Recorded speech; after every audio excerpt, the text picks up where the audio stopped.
Well, good morning. Good morning. You picked a great Sunday to be here.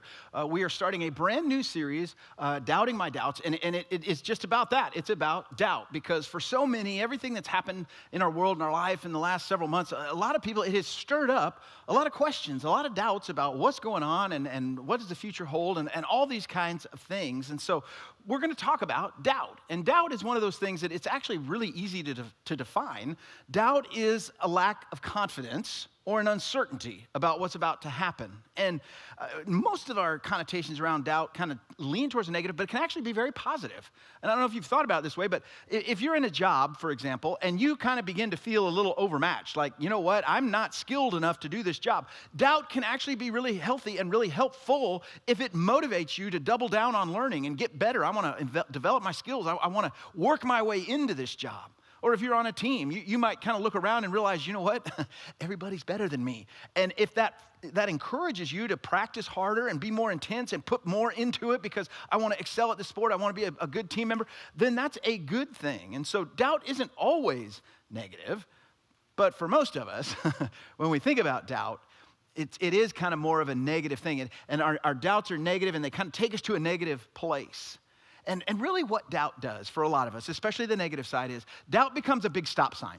It just becomes a big stop sign in our life. And so kind of play it out this way. For example, if you're in that job or you're trying to do something and you look around and you're like, everybody's better than me, this is too hard, I can't do it, and it stops you from trying because you doubt yourself. Or in your relationships, people that you love, the people that are close to you, maybe your family, your friends, whatever it is, if you begin to doubt them, it stops you from trusting. And when you stop trusting the people that you're close to, those relationships start to fall apart because you doubt them. And so it stops you from trusting. And in your relationship with God, I'm going to assume we're here at church. I mean, you're at least interested in God or knowing a little bit about God and a relationship with God. When you doubt God, it stops you from living the life that He created you to live. See, doubt works like a giant stop sign. And when it's left unchecked, when doubt is kind of left to its own devices, not only does it stop us, but we become cynics, and we become skeptical, and we get bitter, and doubt kind of just grows and begins to take over our life and our perspective and the way we interact with people. So everybody has doubts, but we have to deal with our doubts. Wise people deal with their doubts. They don't just let them run unchecked. But having said all of that, there's some research coming out. The kids right now, 18 and under, are being called Generation C for COVID, which I think is a terrible name. You know what your generation? We're Generation Pandemic, yay! That's a terrible, terrible name, but I didn't pick it. But they're saying they're already starting to see that these kids see the world a little bit differently than the generation before. And a couple of examples. One, they are more attuned to fake news and political manipulation. They doubt what they're hearing a lot of times. They don't just trust it automatically because it happened to be on TV or online. They believe that truth is not relative, that there actually is a truth. And they also, which I thought was fascinating, they doubt leaders who aren't willing to say, I don't know. When the leader pretends to know everything and have every answer, they doubt them. And I think if that really holds true for this coming generation, those doubts could actually serve them pretty well because they are looking for real truth. They are believing only when they've found out that it's true. And that's huge. So which is it? Is doubt positive? Is it negative? Is it somewhere in between? It's kind of like the dad that was trying to explain to his son. He said, son, don't believe everything you hear. You've got to doubt everything. Only a total idiot is 100% sure of anything. And the son said, really, Dad? He goes, yes. He goes, are you sure? 100%. Right? Yeah. It's just kind of, it's good, it's bad. I don't know what to do with it. And it's great that Generation C and people and everything, but what about your doubts? That's what really matters. That's what we're dealing with. You have doubts about all kinds of things. About yourself, about other people, about God, about the world around you. And there's nothing wrong with having doubts. Where you get in trouble is when you don't deal with those doubts. And so what we're going to do through the course of this series is invite you to refuse to let your doubts take you out. Don't let your doubts take you out and put that stop sign in your life and make you into the person that you don't want to be. More importantly, taking you away from the person that God created you to be. When you have doubts, and this may be the hardest part, you have to admit them. You see, there's something in us, and especially if you do have a background with church, there's something in us that we don't want to admit that we have doubts, especially when it comes to God. Because it may nag us, but we kind of feel like, I can't really admit that. Because if I admit that I have some doubts, I'm afraid that, God's going to get me, or it's going to go badly, or God's going to maybe abandon me or walk away from me. And if I have some doubts and things start wobbling, will everything fall apart? And will I just end up without faith and without God? And just, So a lot of times what we do, if we've been in church or we've grown up in churches, we just pretend we don't have them, right? And it's ironic because God already knows that you have the doubts. You know that you have the doubts, but you're pretending like you don't know that you have the doubt. We're kind of playing games with ourselves. And God is just the opposite. He's saying, let's work on your doubts. Let's work them out together. God doesn't get upset that you have questions. God isn't mad that you're not sure. God can handle your emotions, no matter how big or small they are. He can handle that. And he's actually more than willing to walk through them with you. You see, when it comes to doubts, it is about confidence. And the way you get confidence is you draw closer to God. You see, the closer you are to God, the more confident you are. That's when you begin to deal with your doubts, when you move closer to God. For some people, doubts move them away from God. Like, I don't know, I don't have an answer, I'm not sure, I feel upset, so I'm moving away from God. I'm stepping away from God. And God's invitation is just the opposite. You have questions? You have things you're not sure about? Things you're not sure if you really believe that? Emotions that you can't get under control and it's causing you to doubt what you see? Bring it. Let's talk about it. Let's work on it. You see, Jesus was actually somebody that was incredibly familiar with doubt. Jesus knew what it was like to be around people who doubted all the time. Now, he personally didn't have any doubts, but his critics had all kinds of doubts. His opponents tried to get other people to doubt him. And even his closest followers, the people that said they were with him, we're going to give you my whole life, Jesus, they had doubts about some of the things he said. They just couldn't get their head around it. Some of the things he did, they couldn't quite explain it. They didn't know that they even felt like it was the right thing to do, but Jesus did it, so who am I to say? And they had doubts, and Jesus was used to dealing with people that had doubts. And in one of the most famous messages he ever gave, and even if you don't go to church, you've probably heard parts of this. It's called the Sermon on the Mount, and if you've got a Bible, we're in Matthew chapter 6. In the middle of this incredible, famous message that he gave that people still talk about, and people still quote parts of it, he kind of interrupts it. He kind of stops right in the middle, and he teaches us something. He says, here's how you pray, which seems, to be honest, a little bit odd. He's talking about this life that we're supposed to live and what it's supposed to look like. And it's like he kind of puts a time out and he goes, oh yeah, by the way, here's how you need to pray. And it's like, oh, okay. And so Jesus teaches us to pray, but one of the things that happens within this prayer, it's called the Lord's Prayer. You've probably run into it before. This Lord's Prayer is actually the key to unlocking how to deal with your doubt. It not only shows you how to pray, it shows you how to work through the doubts that you feel. So if you've got a Bible, we're going to be in Matthew chapter 6, verse 9, and we're going to look at this prayer that Jesus gave us, this model prayer, because this is going to step us through what it looks like to deal with doubt. So today, let me just kind of give you a little preview. Today, we're going to talk about how you talk out your doubts. Next week, we're going to talk about how you find out the information that you need when you have doubts. And then we're going to spend the last few weeks talking about where your doubts come from, because here's the deal.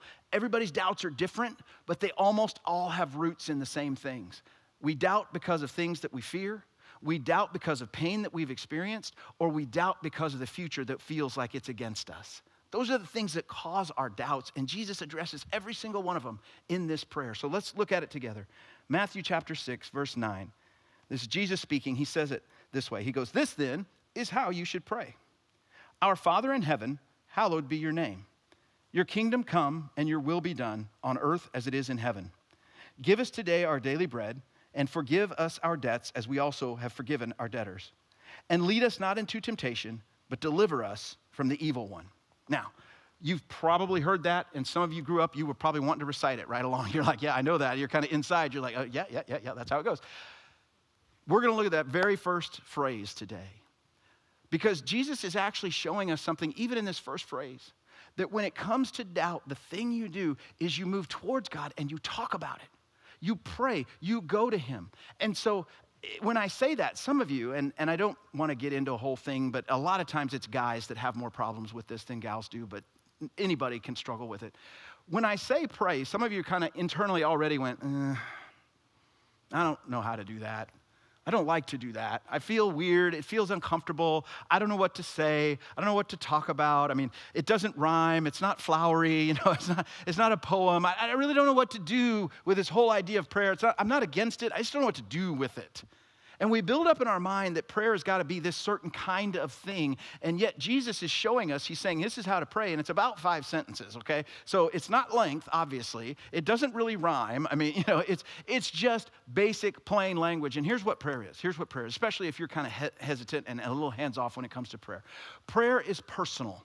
It is you talking to God. It is simple. It doesn't have to be complicated. It's not complex. You don't have to impress God. You're not going to, so don't worry about that. It is just you talking to God. It's you talking to God. And that's what I want to talk with you about the rest of our time together. Because what Jesus said was actually pretty stunning. He started his prayer with a phrase. He said, "Our Father." And for us, we hear that and we're like, okay, what? No big deal. The people that heard him say that were stunned.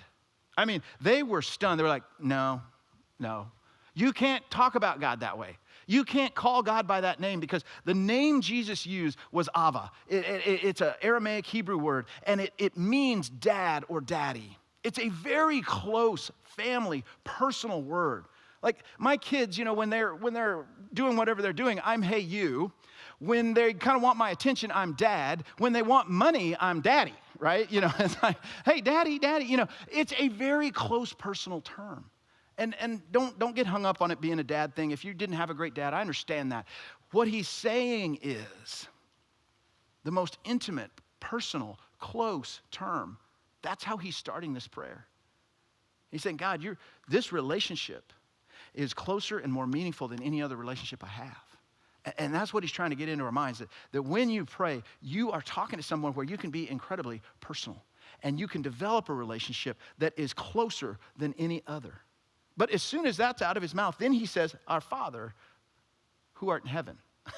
and what he's saying is, you're God above everything else. Like you're not down here with us. You're not kind of tied up by the things that tie us up. You don't get hungry. You don't run out of time. You don't get tired. You are God in heaven. You created everything. You're over everything. So you're so personal that I can almost call you dad or daddy, but you're so big and you're so beyond that even the heavens can't contain you. And then he says, "Hallowed be your name," which I got to be honest, does anybody use the word hallowed anywhere? Anytime, right? I mean, that's one of those, hallowed, it's a hallowed day. Nobody says that. Nobody does that. What is he saying? Hallowed is really just another word for holy.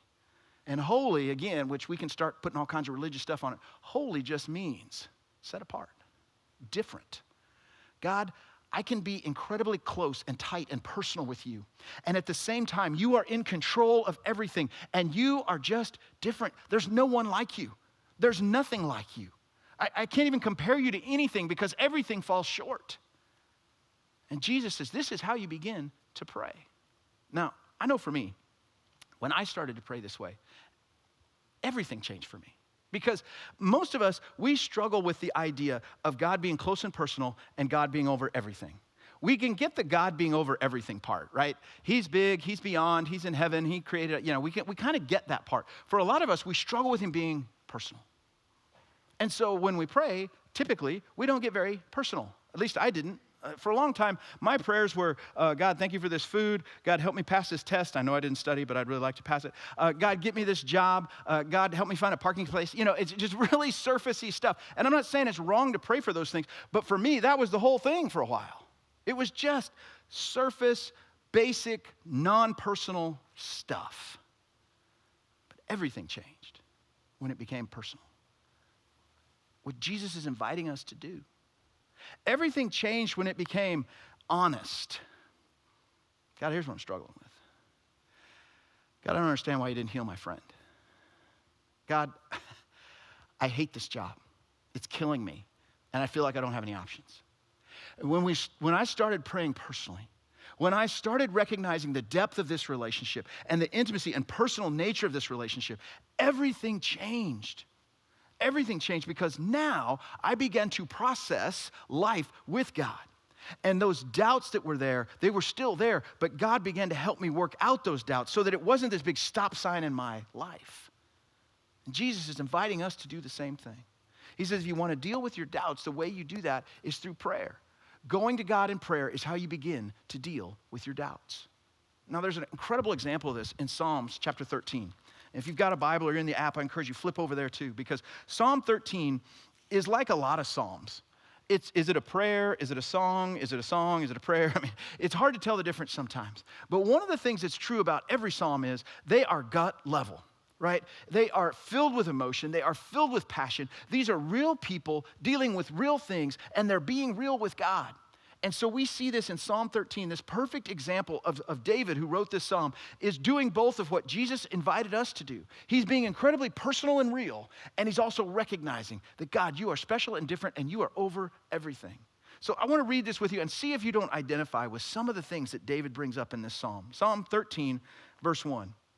He says, "How long, Lord, will you forget me forever?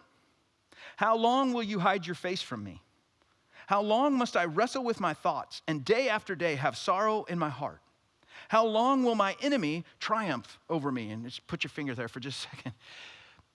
Do you see how real he is being?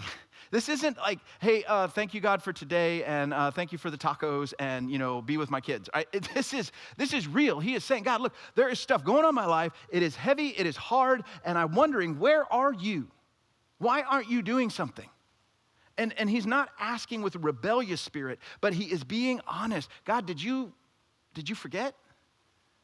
And this word wrestle, it's exactly that. It's a Hebrew word, and it means literally to roll around on the ground with. And as you read this description, he's saying, I'm wrestling with my thoughts, my doubts, the struggle I'm having. It's like I'm wrestling on the ground with them. I'm rolling around. I can't get on top of it. It's getting on top of me, and it feels like I'm winning, and then it feels like I'm losing. God, where are you in the middle of all of this? I need you. Very personal. Look at verse 3. Look on me and answer, Lord my God. Give light to my eyes, or I will sleep in death. And my enemy will say, I have overcome him. And my foes will rejoice when I fall. In other words, God, this is serious. Like, God, if you don't do something, this is going to go really bad for me. And by the way, God, everybody knows that I'm trusting you. Everybody knows that I'm looking for you to deliver me from this. So not only is it going to be bad for me, God, you're going to look bad. God, you've got to do something. This is getting the best of me. And now you see the reality, right? I mean, come on. If you've got any kind of doubt in you, if you've got any kind of questions in you, if you've got any fear or pain that you've hidden from God or pretended like is not there, that you don't want to show him because you're afraid of what's going to happen, you can see, no. It's okay to bring that to God. Because look at verse 5. But I trust in your unfailing love. My heart rejoices in your salvation. I will sing the Lord's praise, for he has been good to me. It's exactly what Jesus said. He said, go to God in prayer and finish with worship. Let that be how you begin to process your doubt. And you might read that and think, well, it's in the Bible and we're at church, so of course it kind of ends that way. That's not why it ended that way. You see, David expressed his questions. He allowed his emotions and his doubt to come out. And then before he was done, he said, but I have to be fair. I have to be real. I have to look back and see, but what has God done? And as he looked back and saw, he realized what God had done. God had come through for him in the past. God had saved him in the past. God had protected him in the past. God had provided for him in the past.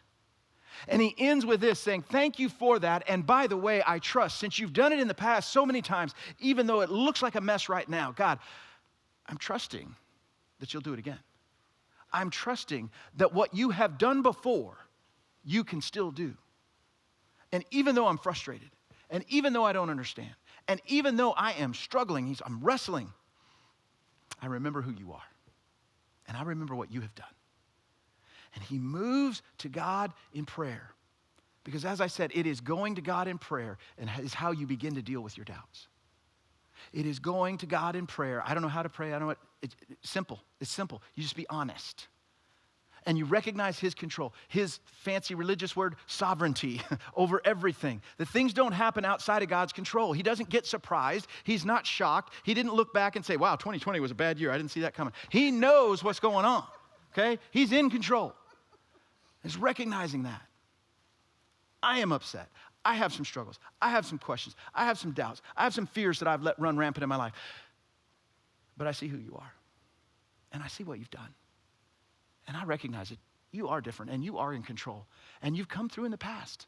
So why wouldn't you come through now? You see, one of the struggles, and this isn't even a church thing, everybody agrees on this. Because of everything that we've been through, everybody's mental health is worse than it was a year ago. Just people, mental health, and that goes into all kinds of things, emotional, and even it begins to impact us physically and everything else. Our mental health is worse than it was. And here's Brett's take on that, okay? One of the reasons, I'm not saying it's the only reason, but one of the reasons is because we were so isolated. When we are isolated from each other and isolated from God, something happens. You see, when we're isolated from other people and we have some fears and doubts and questions in our mind, what happens is when we've got other people in our life, they can speak into that. And when we think, you know what, man, my future, everything's messed up, nothing's going to work, it's just terrible. We got other people that can come alongside of us and say, you know what, it's going to be okay. I'm going to go with you. I can get you some help. We're going to do this together. And all of a sudden, it feels like your doubts are a little more manageable. But when we isolate from other people, our doubts add up. They just keep piling up. Even more so when we isolate from God. Our doubts don't add up, they multiply. They just kind of start running wild. They change who we are. And this is part of what's happened to us as we've been isolated from each other. And if you have been isolated from God, in all of this, what's happened is it has given more and more room to the doubts in your life to take root and take hold. And Jesus invites us to do just the opposite. He says, don't isolate. Come closer. Come closer. Get to know me. Be honest with me. I already know what you feel. You might as well admit it.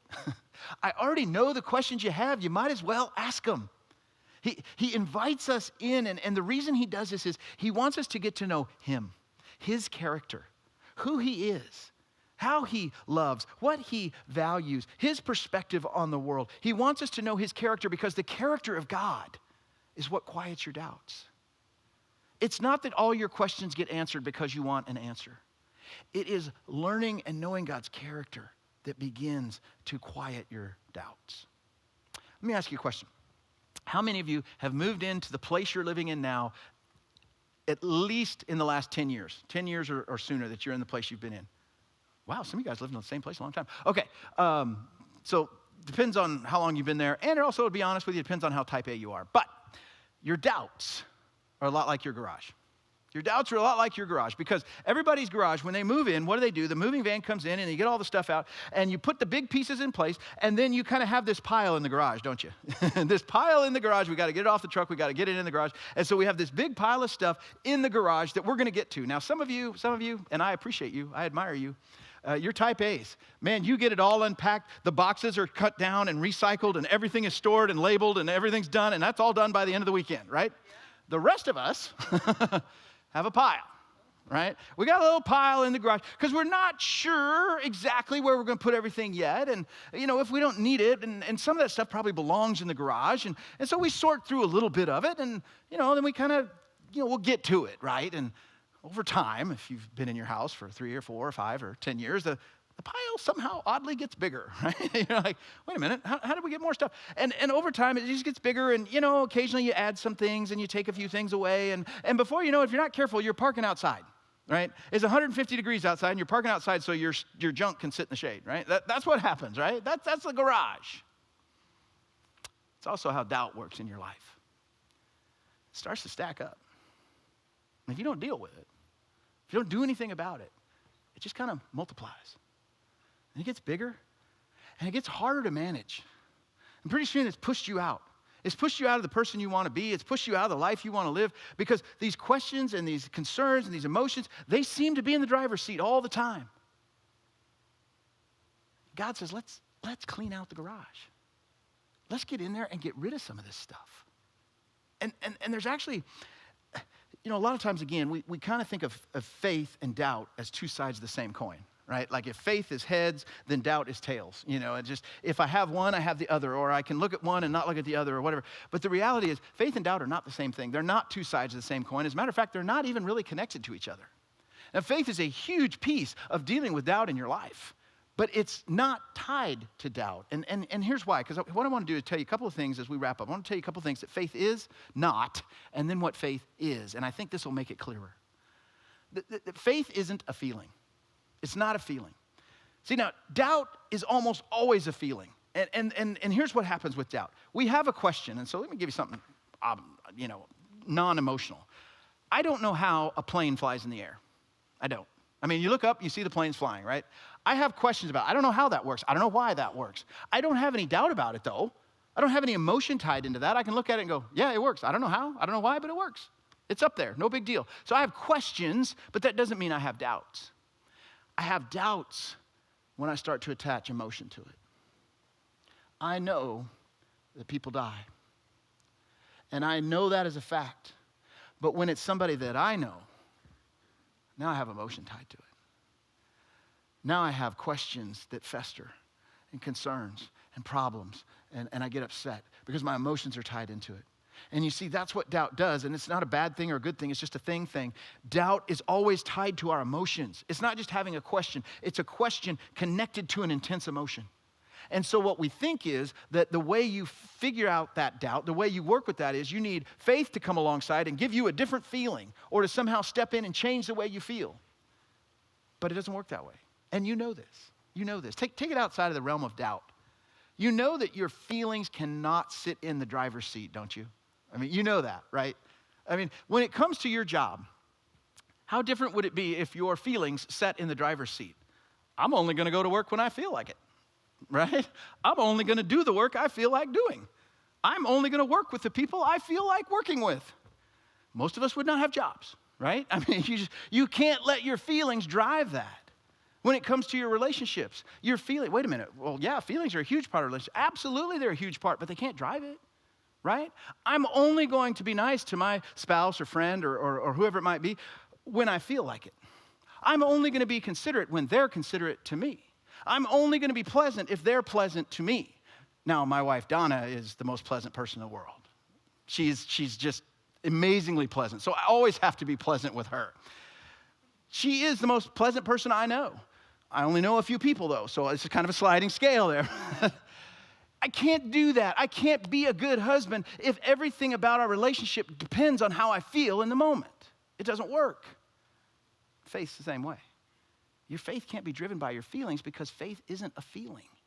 And if you're looking for the answer to your doubts to come with a better feeling, you're going to be disappointed because that's not how it works.